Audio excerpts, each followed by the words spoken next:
You're listening to an archived Cabral Concept podcast. After listening to this show, check out the most up-to-date podcasts available at stephencabral.com/podcasts or search directly on iTunes.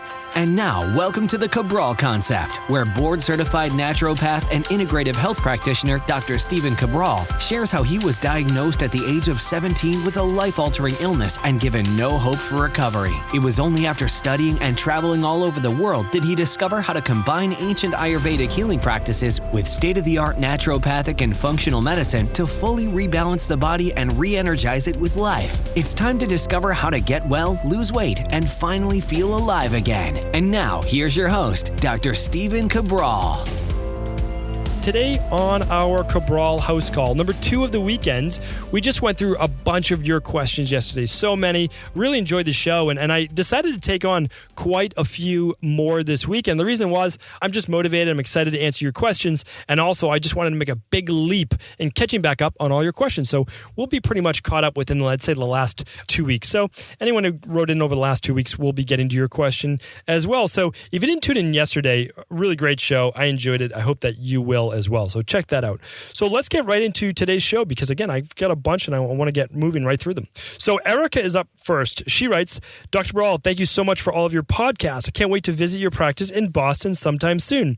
I just had a terrible accident skiing, which involved an IV, ambulance ride, hours in the ER, 48 hours of, so basically all these terrible things from this accident. Got an MRI, 2 tears in her PCL, sprained MCL. So the PCL is called the posterior cruciate ligament for anyone who's not a PT or a physical therapist or a doctor. So basically, we'll put it this way.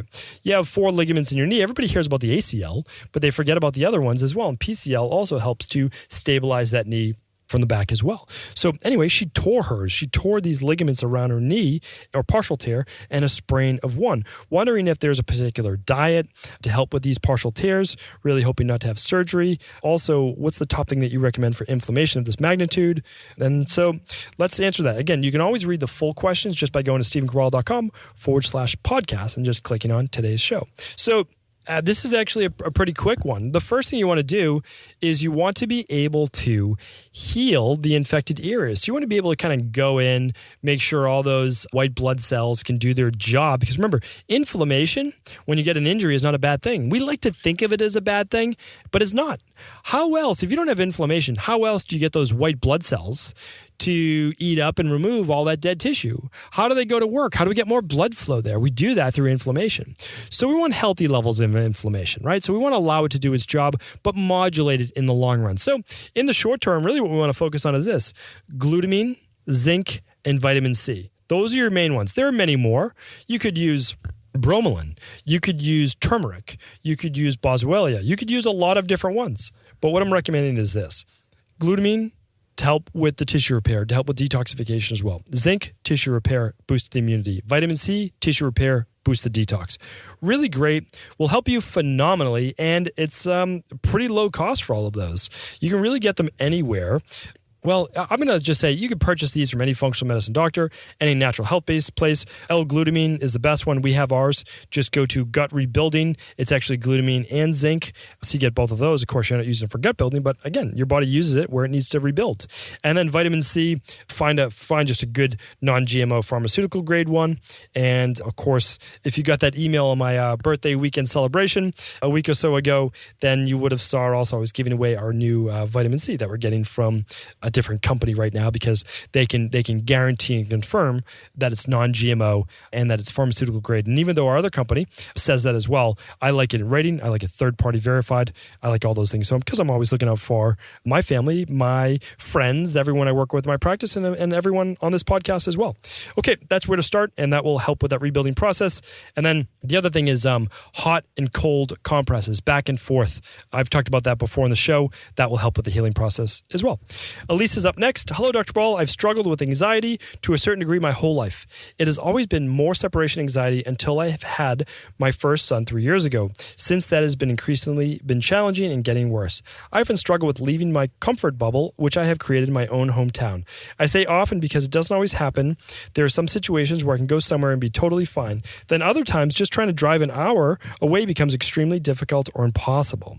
Then when the attack happens, it feels like a ball is in my stomach, and the more more the anxiety grows, it feels like roots are growing through my gut.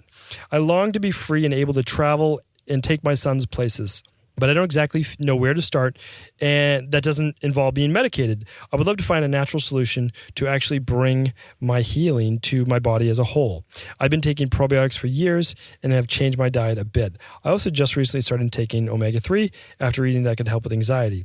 I'm just at a loss. I don't know where to start. As if you have any advice on where to start, or any suggestions of what type of blood test, lab supplements, or diet changes I should make, I greatly appreciate it. Thank you so much. All right, Elise, I absolutely do want to help you, because this is not something that you should deal with the rest of your life, and certainly not something that you have to, without a doubt. And here's why. There's always a reason why. You didn't have this your whole life. It's gotten worse. Here's what happens. When you do have a child, your body loses so many and so much of its vital reserves. Mothers, it's not even given credit to the amount of credit that they deserve, because their bodies are literally little production factories, and they give up their healthy fats, they give up their vitamins, their minerals, their amino acids. They give everything to actually creating that child inside of them, and then also to nursing them after the child is born. So what happens is your stores have most likely become depleted. Your gut may not be where it needs to be. You might want to produce more of that serotonin. But what happens is this: 90% of serotonin is produced in your gut. And a lot of people, because of methylation issues, because of all sorts of things, can also take tryptophan, turn it into 5-hydroxytryptophan, and then turn that into actual usable serotonin. There can be breakdowns in pathways. My recommendation is this: you're already starting to eat healthier, which is great. I would come off of the probiotic. Some people with bacterial overgrowth in the gut, when they take a probiotic, they feel worse. And that's because they're further imbalancing their gut. And that's because they have already bacterial overgrowth. Add more bacteria to bacterial overgrowth doesn't make it better, right? Doing more of the same thing doesn't make it better. What you need to do a lot of times is clean house first. So, I would recommend this. So first, I would decrease your total toxic load. I'm going to be talking about this so much more in my upcoming book. But of course, my upcoming book is not here yet. So what I would recommend is do the Dr. Cabral detox. Do it for 21 days if you can. Decrease that inflammation response. Get your body level. If you feel better after 21 days, here's the thing. You know that some of this has to be the foods that you're eating, the sensitivities, these different foods. And then after that, you can do two things. One is you could do the Candida protocol, or you could do an organic acids test. Organic acids test is not just looking for bacterial overgrowth and Candida overgrowth. It's looking for the amount of neurotransmitter metabolites in the urine as well. So it's looking at how much dopamine, norepinephrine, and serotonin are actually being produced. Again, you could be very low on serotonin. At that point, it might be wise temporarily to use something like 5-HTP. It might be wise temporarily to use GABA. It might be wise to use ashwagandha, and it also might be wise to use magnesium, and specifically magnesium glycinate throughout the day at each meal, and then maybe magnesium citrate at night, as long as it doesn't cause loose stool. What will happen here is magnesium is a natural sedative. It's something that relaxes your body. So, okay, if I had to give my recommendation, it would be this. Order the Dr. Cabral Detox, the 21-day, as well as the hair tissue mineral analysis and the organic acids test. If that's too expensive, I understand. You can choose one of those tests if you want, but the hair tissue mineral analysis will show your state of stress and how mineral depleted you are. The organic acid test will show your vitamin levels, Candida overgrowth, bacterial overgrowth, neurotransmitters, how well you're doing on detox. Or you could just go supplement route, do something, get our nutrition plan, get on it. It's a whole 12-week plan. You could do the Dr. Cabral Detox, or just jump right into the Candida protocol. That would work as well. Now, of course, your last suggestion, which is more involved, but you could work with a functional medicine practitioner. You could work with a health coach. In my practice, you could work with, I know that we're booked out about 6 weeks or so, or to 8 weeks. You could work with myself. There's many different options. Choose the option that works for you. But I'm telling you this, you absolutely can get better. And honestly, I want to hear your success story. I really do. So I know that you'll get better. And one other thing is, just remember, work internally. Work on what's going on inside of your body, what's been depleted, what there might be too much of, maybe heavy metals as well. But also try to get into a good meditation practice, as well as start to read more books on a positive mindset. It's not the end-all be-all. I'm not saying that. I'm not saying that you can just remove the anxiety and the panic attacks and any of those things by reading positive things. I'm saying work work internally and externally, work physiologically as well as psychologically. The two feed each other. You'll do so much better. Okay, Debbie's up next. Hello, I just recently found your podcast and I'm loving them. Is it possible for you to send me the PDF downloads from 292? When I click them, they are expired.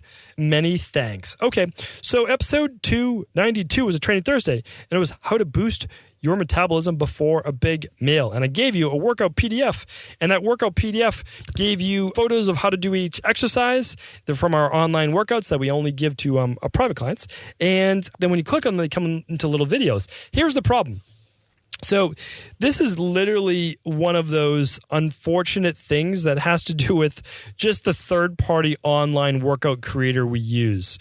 Here's the issue. If you don't click on the link within 30 days of us publishing that PDF, you lose the ability to look at that PDF. It's a glitch in the matrix. We'll just put it that way. There's nothing that we can do on our end. And it's simply because we're not a production company for online, personal training workouts and videos and all that. That would be like a whole other thing that we're not getting into. But we create the workouts. The issue is this.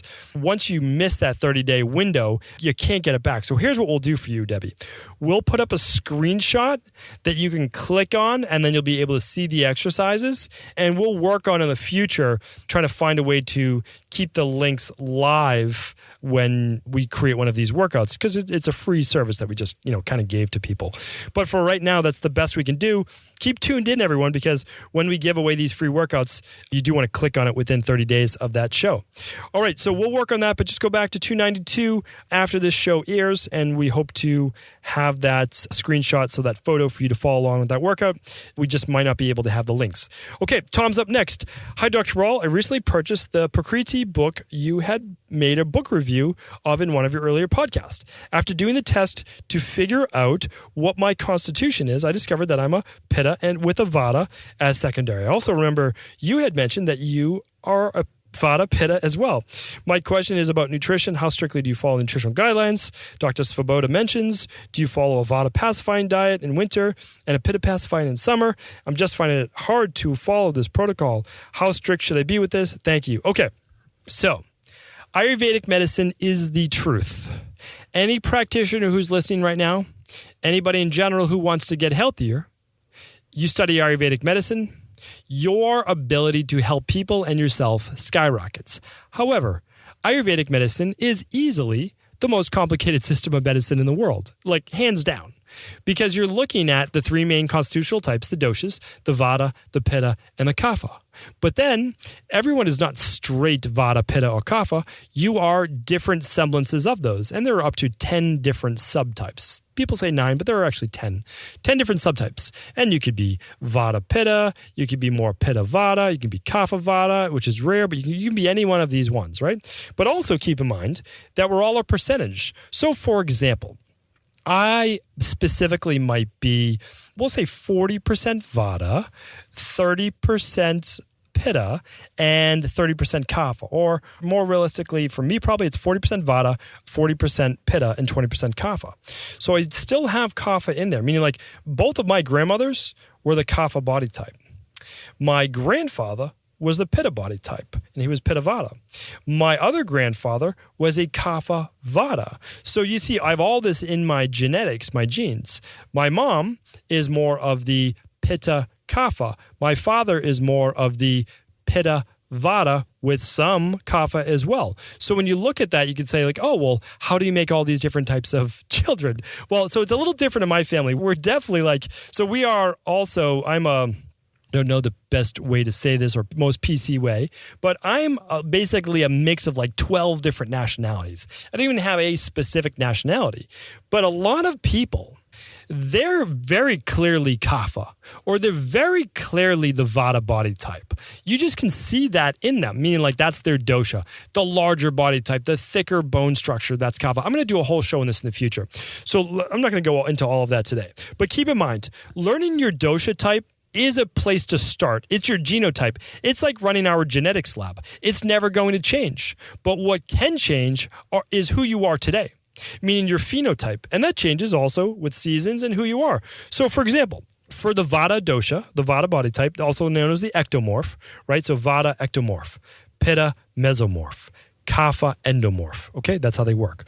So just because the Vata body type is told to eat more grains and more starches, let's just say you have a lectin-based sensitivity. You don't do very well with grains.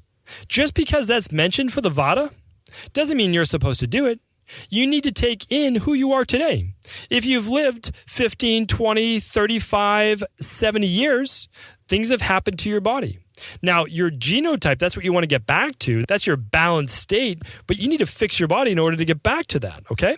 So just because those lentils and those legumes, some of those things might be good, doesn't mean that you can handle them right now. And also, it does change for the season. So, for example, I lean Vata Kapha during the winter. I'm more prone to that chest congestion, that mucus buildup, okay?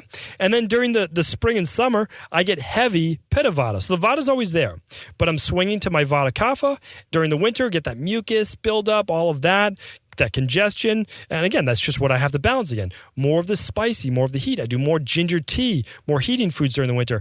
And then during the spring and summer, I don't want the heating foods because, as my wife likes to point out, she likes to tell me that I'm a little too pitta right now, meaning that's her nice way of saying you need to cool down. You need to kind of chill out. And that's because, the heat really gets to me. All the heat during the summer. I love the tempered weather, somewhere around 60, 70 degrees. That's perfect for me. Not the high 80s or not 80s and not really, let's say down in the 40s and 30s like we get in Boston during the winter. So I guess I should probably go and move to Southern California, but that's not in the cards at least right now. So what I'm saying to you is right now is this. It's so important to know your dosha, so important to know your body type, so important to know your genetics. That's why it's great to run a genetics lab. But you have to deal with where your body's at right now. So learn about it, learn what you're prone to psychologically and physiologically, and then you're going to be able to better balance against that. But I'll tell you, that was my starter book. That's my starter book. Keep reading about Ayurveda because there's so much to it. But remember, don't start to implement things right away unless you're pretty sure that's what you should be doing.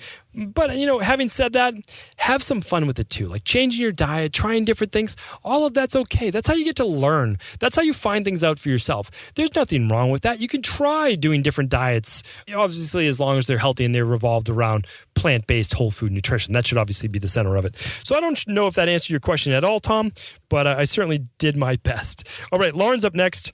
Real quick one, because I'm going to link up a show notes here for the next two questions. Lauren asks, "Hi, Stephen. Thank you for your great podcast. It's my go-to. You may have already discussed magnesium, but I was wondering if you had a preference. I've heard good things about Life Extension magnesium citrate and pure magnesium glycerate. I believe that's pronounced, or that's supposed to be glycinate. I generally want to take magnesium for overall health, as well as my back pain and my heart health. Can you advise? Thanks." Okay, so Lauren, really smart. You know that you should most likely be taking magnesium. I talk about magnesium in depth on episode 413. It just came out last week. You probably caught it, but it wasn't before I was able to answer your question. So just go to my podcast called My Top 10 Supplements. These are ones not for parasites, not for candida, not for heavy metal detox, not for immunity. These are ones that I use on a daily basis that I recommend pretty much for all people. They're what I call my standards, my go-tos. Now, you don't need to use all 10. I'm not saying that at all. But these are the ones that are generally safe for most people, and they just do so much for your body. If you haven't checked out that episode, it tells you a lot about how I practice medicine. So, I would check that out. This is episode 413, and there's a big difference between magnesium oxide, which is more as a laxative, magnesium glycinate, more longer term, better absorption, magnesium citrate into your body faster, really great for relaxation of the nervous system, magnesium malate, better for energy. So again, tune into that podcast and you'll learn all of those different things. All right, Wellness Catalyst is up next. Great name. So love your podcast and post. My question is a liver and gallstone flush necessary? And if so, what protocol do you recommend? You probably already covered this, but what protocol do you recommend for a child with severe eczema? Thank you for including that book review on Friday. Great minds seem to enjoy similar books. Many blessings. Your contributions are greatly appreciated. Okay, so thank you for your question. And what I want to do is right now I'm going to find the liver flush for you. So it's not our liver flush, but it's the one that we use, the one that we recommend. It's based on ancient Ayurvedic healing, and that is just a phenomenal one it's an Ayurvedic one, but Andrea Maurice, I believe, was his name who wrote it. Again, I apologize to him, but you'll see it. I recommend his book as well. Okay, so it's episode 206. Here's the thing. You don't need to read the book. I've already read all the books for you. What you can do is, yes, of course you can read the book, but we give you a cheat sheet. It's the same one that we give to our private wellness clients. I want you to be a private wellness client of mine. You don't ever have to meet with me. We don't ever have to do a Skype, but I want you to feel like I'm working with you and that I can help you. So just check out episode 206 on that. That's going to be the how to complete a liver and gallbladder flush. Okay. And then the eczema one, what you want to do is tune into episode, 267 and 369. Okay. So here's the thing that you need to know about eczema. I talked about a little bit on yesterday's show as well. The eczema is this. I quote this all the time. I basically say this to every single person that I meet in my practice. Eczema is an internal issue making itself known as an external symptom. All right? What does that mean? There are all sorts of issues going on with your body, namely your gut. Your gut is spilling proteins when you eat. It's spilling bacteria, it's spilling candida. All of these are into your bloodstream. Your body is then saying, we can't keep up with this toxic load. We can't get in the fat cells. We can't filter through the liver. We can't filter through the proteins. We're going to pull through your skin, which is an excretory organ. So it just pushes it through. You see the symptoms. You see the eczema. You see the psoriasis. You see the skin issues. You see the acne. You see all of these things. So here's what you have to do. You have to detox what's currently there, right? You have to lighten your load. That's what it's all about. And again, my upcoming book, going to detail this step by step. But right now, I would highly recommend the Dr. Cabral Detox, low in animal protein, low in heavy proteins. We don't want the body to keep reacting against all of this until we seal up the gut. So detox first if possible. Then remove the candida and the bacteria from the gut. There is nothing better than our 12-week protocol. Here's why. It is based on literally 20 years of research on my end and practice in my actual Boston practice, meaning that I get to see it work every single day. And that's the great thing about it. If it could ever be improved, I will absolutely do that. But the nice thing about it is I work gentlest to stronger to strongest. So there's usually never any die-off. It works absolutely fantastic. I've used it myself. I healed myself. I help heal others. After that, you seal the gut. Detox, meaning lighten your load. Candida bacterial protocol. Seal the gut with the gut rebuilding. Then you say goodbye to eczema and psoriasis because they are external symptoms. Hopefully that helps. Okay, Belinda is our last question. She writes, "Hi, Stephen. Just got back from India, Mysore, where I've completed a month-long 200-hour yoga teacher training. While it has been an amazing experience, I feel it has also left me broken. We had approximately 3 to 4 hours of yoga per day, which wasn't the problem, but we were sitting cross-legged at least 2 hours per day for meditation, pranayama, etc. on the floor. The last day we did 108 sun salutations. Knees and wrists hurt really bad. Nothing visibly swollen. Been given oil by an Ayurvedic doctor, which doesn't seem to be cutting it. Ayurvedic doc also said you should be eating lots of ghee to lubricate the joints. They're predominantly a Vata body type, part Kapha, smaller amount Pitta. I like that you know the 3 pluses, the 2 pluses, the 1 plus. I haven't gotten into that on the show yet. I'll be talking about that in the future. I like to use 1s, 2s, and 3s, sometimes even a 4 if it's very, very high, very similar to the pluses that you're using right there. This is all great. I do believe in Ayurveda, but I'm worried that eating ghee and turmeric won't help. Another important thing to mention is that once my body seems to have warmed up after 12 rounds of painful sun salutations, I'm fine, pain-free, and can continue. Then it hurts again afterwards. I give my body rest, but I also don't want to lose muscle memory. I would appreciate any advice you can give me. Thank you so much, Belinda. Okay, we can fix this without a doubt because I've seen this not a million times, but I've seen this, let's say, 500 times. Okay, here's the thing. Yoga is a great thing. I love yoga. I love all forms of exercise. I even love CrossFit. For all the people who don't think that I like CrossFit, I do. We can overdo things. That's it. Yoga is fantastic. Meditation is fantastic. I can't sit cross-legged. Neither can a lot of yogis, believe it or not. A lot of yogis, believe it or not, have reconstructive knee surgery as well. I want to tell you why. Again, I just want to tell you why. Yogis, first of all, they're a lot of times very, very lean, very, very thin. They follow what's called a sattvic diet. They're low calorie, nothing wrong with that. So there's not a lot of muscle, so it's easier to kind of move their body. For me, my body is not that of a yogi, meaning like I have decent sized muscles in my hips and in my thighs. And for me to sit cross-legged is not a comfortable thing. I tried it. It doesn't work for me. When I meditate, it's not cross-legged. Sometimes I do. So believe it or not, I've been all over India, but I was in Mysore as well. And I did yoga there. I was there for Ayurvedic internship. Like I worked as a resident there. And I was also learning from one of the doctors, pulse-based diagnosis. But anyway, that's another story for another day. You just overdid it. That's the bottom line. You can overdo it with marathon training, getting shin splints and Achilles tendon-based issues. You can overdo it with CrossFit and boot camps, with rotator cuff-based issues, knee issues as well. Getting back to the cross-legged pose, your knee is a hinge joint. If you twist it, it's not meant to be twisted. That's the bottom line. You're going to hurt it. You're going to sprain it. You're going to cause inflammation. At 2 hours per day, seated cross-legged, that's not healthy. That's not a good human pose. Being seated cross-legged for 15 minutes or so, 20 minutes, totally fine. I actually think it's great for your hips. It helps open up those internal rotators of the hips, like the piriformis and all those other ones in there as well. So yes, you could use ghee. Yes, you can use the oils, and all of them will help, like oils with camphor in it. Like those are nice Ayurvedic oils that will help as well. But here's the thing. You need to give it rest. Ice packs, heat packs, all that will help. But you can't overdo it. You can't do 4 hours a day of yoga. You can't do 2 hours a day of seated meditation and pranayama. They're all great things, but again, they're just not working right now for your body. And when I was over in India, I saw this all the time. I really did. And we're just overdoing it. We're overdoing it with everything. Boot camps. We're overdoing it sometimes with CrossFit. We're overdoing it with running on a treadmill. It's any one of these things. So recommendation is really easy. You're not going to lose muscle memory. What I want you to do is just take it easy. I want you to actually give yourself a week off. I want you to use, I don't know if this was the first question today. It was from Erika. It seems like so long ago.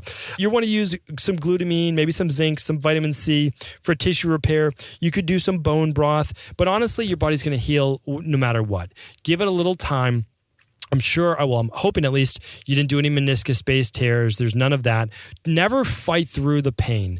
Your body feels better after 12 sets of sun salutations because you brought more blood flow to the area. So if you'd like beforehand, do a little bit of warming up before yoga. At least rub the knees, get them warm, maybe go in a sauna first, do a little upright bike if you want, do some jumping jacks, some backwards lunges, do some things just to get some blood flow going, and then you get right into your yoga-based practice. So remember, too much of a good thing does not equal more of a good thing. I'll leave you with that quote here today. Thank you, everyone, for tuning in to another Cabral Concept and our Cabral house calls on the weekends. Really do appreciate each and every one of your listens. And be sure to come back tomorrow for our Motivation and Mindset Monday. I think I've got a great one for you. Take care. Are you ready to heal yourself and then go on to heal others? If so, the Integrative Health Practitioner Institute can help you discover proven functional medicine protocols that blend the best of 7 different healing disciplines from around the world. I personally share with you the exact handouts and protocols I use in my private practice that enable people to get well, lose the weight, and live longer, stronger. I want to pass this information on to the next generation of health coaches, and that is exactly why I created IHP. We are the future of the health coaching industry, and the skills and knowledge you will learn will make you an in-demand certified health coach anywhere in the world. Although we have many medical professionals taking the IHP certifications, no experience is necessary, and half our members have no previous health certifications. At the Integrative Health Practitioner Institute, our motto is a health coach in every home. Our goal is that you take this knowledge and then share it with family, friends, loved ones, your community, or in a practice where you create a career you love and can be proud of. The global IHP community is filled with some of the most kind and caring people in the world, and we can't wait to welcome you into our world soon. For more information or to set up a discovery call with one of our IHP Health Coach graduates, simply head over to integrativehealthpractitioner.org.